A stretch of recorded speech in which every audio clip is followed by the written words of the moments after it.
Readymade हार विकत आणण्यापेक्षा स्वतःच्या हाताने फुलापानांचा हार आणि तोरण बनवण्यात एक वेगळीच मजा असते. हार बनवण्यात दुपार कशी झाली ते अजिबात समजलं नाही.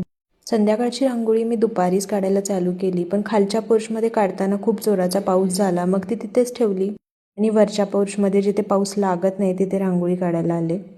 तर ऑलमोस्ट 1.5 तासाने माझी नेटवरची कॉपी पेस्टेड रांगोळी झाली होती आणि तेवढ्यात पाऊस पण खूप जोराचा पडून गेला. मग मी खाली खूप छोटीशी रांगोळी काढली, कारण लक्ष्मीपूजेसाठी खूप कमी टाईम उरलेला. दिवाळीच्या 4-5 दिवसात सकाळची दुपार आणि दुपारची संध्याकाळ कधी झाली हे अजिबात समजत नाही.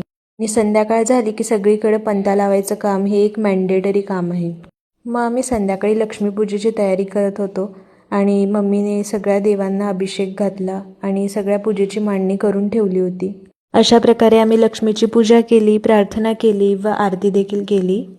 दिवाळी येण्याच्या आधीचे 10-15 दिवस सगळ्यांची दिवाळीची खरेदी, घरची साफसफाई आणि फराळ करण्याची तयारी यात कसे जातात अजिबात समजत नाही. आणि दिवाळीच्या 4-5 दिवसात सकाळी लवकर उठणं, सगळीकडे रांगोळी काढणं, फराळ करणं, फराळ वाटणं ह्यामध्येच संध्याकाळ होऊन जाते. आणि संध्याकाळी दिवे लावायची गडबड, सगळीकडून फटाकड्यांचा आवाज, यामध्ये दिवाळीचे 4-5 दिवस कसे गेले अजिबात समजत नाही. Okay, bye.